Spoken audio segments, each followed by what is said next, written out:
મિત્રો, ભરેલા રીંગણ તો સૌ કોઈને ભાવતા જ હોય છે અને સૌ પોતાની અલગ અલગ રીતે મસાલો બનાવી અને બનાવતા હોય છે અને ખાવામાં ખૂબ જ ટેસ્ટી પણ લાગતા હોય છે. તો આજે આપણે પણ એક સરસ ડુંગળીનો મસાલો કરી અને આપણે રવૈયાને ભરીને બનાવીશું, જે ખાવામાં ખૂબ જ ટેસ્ટી લાગે છે. તમે પણ આ રીતે ઘરે જરૂરથી ટ્રાય કરો અને આ વિડીયો જોવા માટે છેક સુધી જોડાયેલા રહેજો. નમસ્તે મિત્રો, સ્વાગત છે તમારું મારા આજના નવા વિડીયોમાં. મિત્રો, આજે આપણે બનાવીશું મસાલેદાર ભરેલા રવૈયા. તેના માટે મેં લીલા કલરના રવૈયા લીધા છે. એને ધોઈ અને આ રીતે બે ભાગમાં કટિંગ કરી અને આપણે ચેક કરી લેવાનું. આપણે એક મસાલો પહેલાં તો તૈયાર કરી લઈએ. સૌ પહેલાં તો આપણે કઢાઈમાં થોડું તેલ લઈ લઈશું. ખાલી આપણે રીંગણને ભરવા માટે મસાલો તૈયાર કરવાનો છે, એટલે તેલ આપણે અત્યારે થોડું જ એડ કરીશું. થોડું આપણે એમાં જીરું લઈ લઈશું.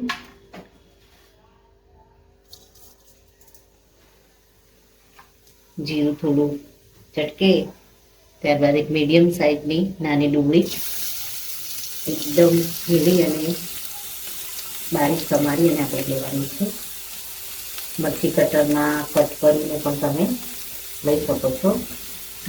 ત્યારબાદ એક મીડિયમ તીખું મરચું ઝીણું સમારીને લીધું છે, અને આપણે આમાં એડ કરીશું.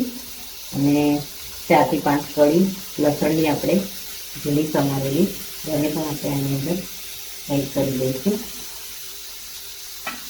આપણે આમાં થોડા મસાલા કરી દઈશું.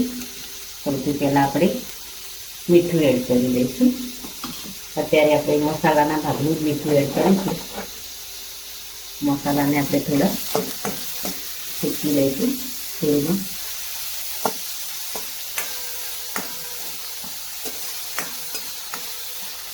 ડુંગળી અને લસણને શેકાવાની સરસ એવી સુગંધ આવે એટલે આપણે એમાં બીજા મસાલા એડ કરીશું.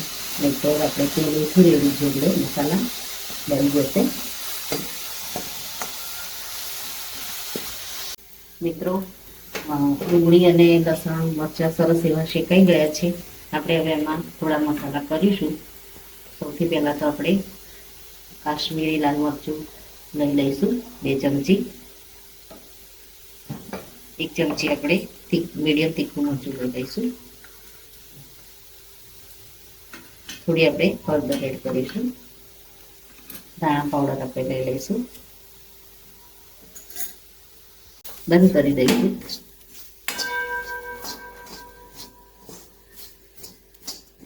ઉપરથી આપણે મેગી મસાલો એડ કરી દઈશું.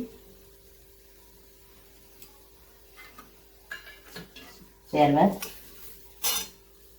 પુદીનાને આપણે સૂકવીને લીધો છે, એને થોડો ક્રશ કરી અને આપણે આની અંદર એડ કરી દઈશું, જેથી રીંગણમાં પુદીનાનો એક અલગ જ ટેસ્ટ આવે.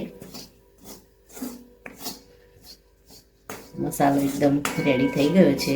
થોડો ઠંડો થાય એટલે આપણે રીંગણમાં ભરી લઈશું. મિત્રો, મસાલો આપણે થોડો ઠંડો કરી અને રીંગણમાં આ રીતે ભરી દેવાનું.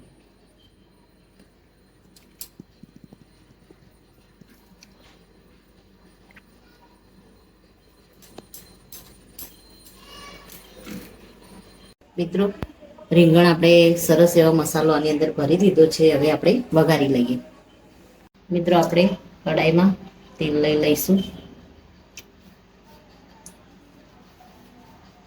થોડી આપણે તેલ ગરમ થાય એમાં રાઈ એડ કરી દઈશું.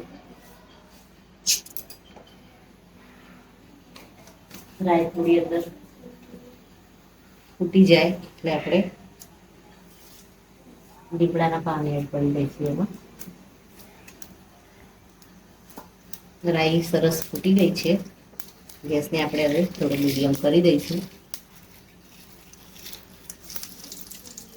એક આપણે મીડિયમ કાપેલું ટામેટું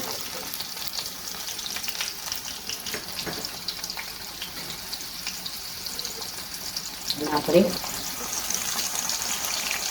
મસાલો જે રીંગણમાં ભર્યો એ થોડો વધુ એ આપણે આમાં એડ કરી દઈશું. થોડી આપણે હળદર એડ કરી દઈશું. મીઠું આપણે એડ કરી દઈશું. ટામેટાને થોડા આપણે ગળવા દઈશું. ત્યારે પાણી એડ કરી અને ટામેટાને ગળવા દઈશું. મિત્રો, ટામેટાને આપણે ચેક કરી લઈએ. ટામેટા અંદર ગળી ગયા છે. થોડા આપણે રીંગણ નાખીશું એટલે ગળી જશે. આપણે આમાં રીંગણ એડ કરી દઈશું ભરેલા.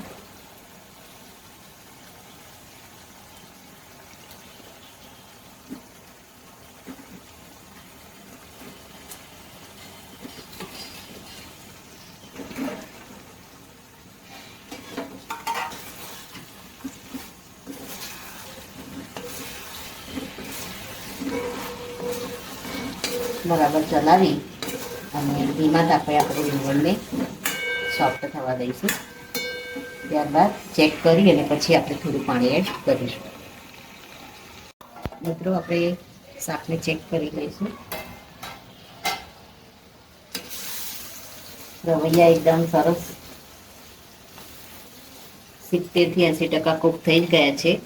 થોડું આપણે પાણી એડ કરી અને એને કૂક થવા દઈશું.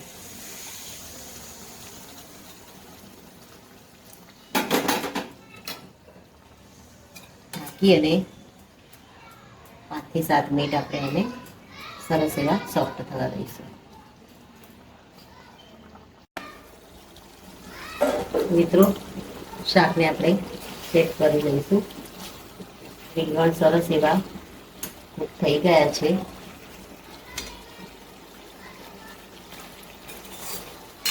ગેસને આપણે બંધ કરીએ એ પહેલા મસાલો જે થોડો વધ્યો છે એને આપણે આની ઉપર એડ કરી દઈશું. ત્યારબાદ કિચન કિંગ મસાલો આપણે ઉપરથી થોડો એડ કરી દઈશું અને લીલા ધાણા એડ કરી દઈશું. મિત્રો, જોતા જ ખાવાનું મન થઈ જાય એવું ભરેલા રીંગણનું શાક બની અને રેડી થઈ ગયું છે. ચાલો આપણે આને સર્વ કરી લઈએ. મિત્રો, મસાલેદાર ભરેલા રીંગણ બની અને રેડી થઈ ગયા છે. તો તમે પણ આ રીતે ઘરે જરૂરથી બનાવો.